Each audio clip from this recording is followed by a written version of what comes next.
जय सिया राम। विष्णु भगवान की जय। भक्तों, आज हम वैशाख मास के 20वें अध्याय का श्रवण करेंगे।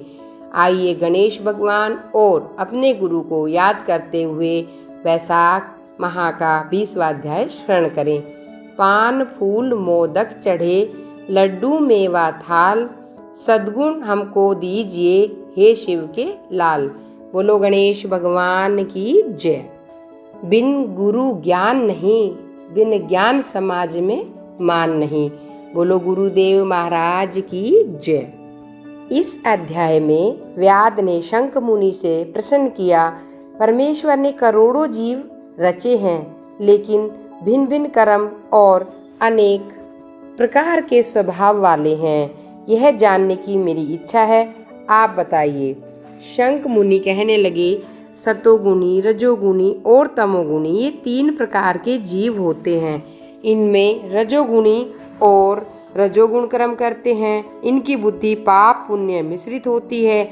ये किसी कामना के निमित्त ही देवता को समर्पित होते हैं। अतः ये पाप और पुण्य दोनों करते हैं। फलतः स्वर्ग और नरक दोनों को भोग कर संसार में बार बार जन्म लेते हैं। तमोगुणी के तमोगुण कर्म होते हैं। वे निष्ठुर तथा निर्दय देवताओं का पूजन करते हैं, सबसे द्वेष रखते हैं और दुखी रहते हैं। ये राक्षसों से लेकर पिशाच तक की तामसी गति को पाते हैं। सतोगुणी सतोगुण के कर्म करते हैं। ये धर्मशील, दयावान, श्रद्धावान, पराई निंदा न करने वाले तथा कामना रहित होते हैं, जिसके कारण उधर लोक को जाते हैं। कभी कभी इन गुणों में विषमता भी हो जाती है, जिसके कारण ऊंच नीच कर्म करने से प्राणी सुख दुख आदि पाते हैं। प्रकृति का कभी नाश नहीं होता। अपने अपने गुणों के कारण ही कर्मों के फल भोगने पड़ते हैं। पुण्य काम विष्णु भगवान में कोई विषमता नहीं है। वे उत्पत्ति, पालन और संहार है। ये तीनों कार्य समान भाव से करते हैं। यह सुनकर व्याध ने कहा, हे मुने, पूर्ण भोग वाले मनुष्य की मुक्ति सृष्टि काल, अंत काल अथवा स्थिति काल में कब होती है? इनके काल की मर्यादा कितनी है? शंख बोले, मनुष्य के 4 सहस्त्र युगों के बार बार ब्रह्मा जी एक दिन और इतनी ही बड़ी एक रात्रि होती है। दोनों को मिलाकर ब्रह्मा का एक दिन होता है। ऐसे 15 दिन का एक पक्ष, 2 पक्ष का एक मास, 2 मास की एक ऋतु, 3 ऋतुओं का एक अयन और 2 अयनों का एक वर्ष होता है। इसी प्रकार ब्रह्मा जी के 100 वर्ष व्यतीत होने पर एक ब्रह्मकल्प पूरा हो जाता है। वहीं प्रलय का समय ऐसा देवताओं का मत है। प्रलय 3 प्रकार की होती है। एक मानव प्रलय, जब मनुष्यों का अंत होता है। दूसरी दैनंदिनी प्रलय, जो ब्रह्मा के दिन की समाप्ति के समय होती है। तीसरी प्रहा प्रलय, जो ब्रह्मा जी के लय के साथ होती है। इसी तरह 14 मनवंतरों की प्रलय होने पर एक दैनंदिनी प्रलय होती है।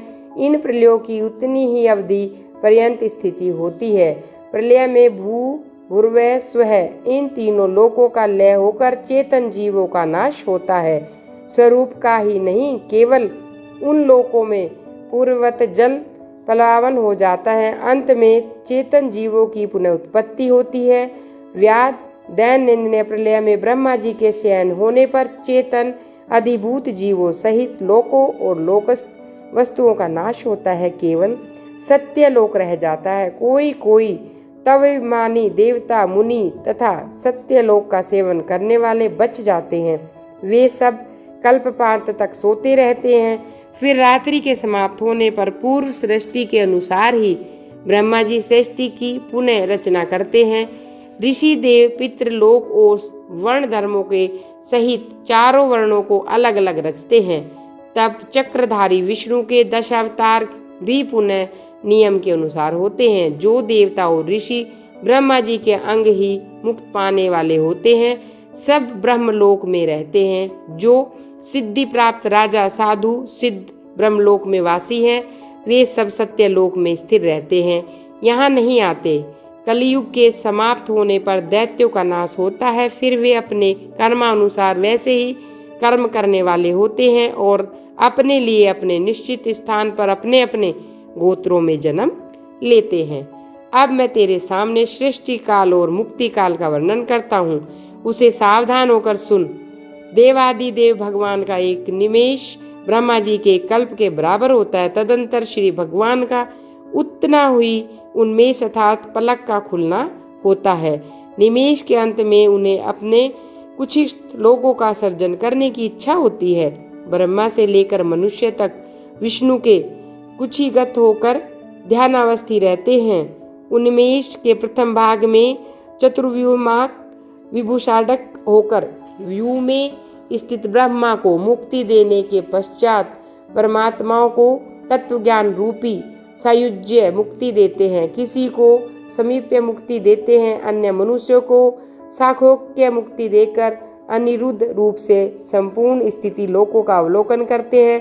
प्रद्युम्न से सृष्टि के रचने का विचार करके माया, जया, कृति और शांति यदि शक्ति से युक्त महाविद्या भगवान भिन्न कर्म और राशि वाले लोक की रचना करते हुए स्वयं पूर्व काल में नेत्र खोलते हैं और अंत में फिर योग माया का आश्रय लेते हैं।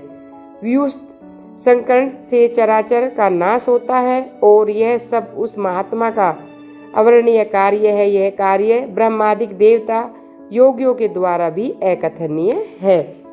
यह सुन व्याध ने पूछा, महाराज भागवत धर्म कौन से हैं? किन धर्मों से विष्णु भगवान प्रसन्न होते हैं?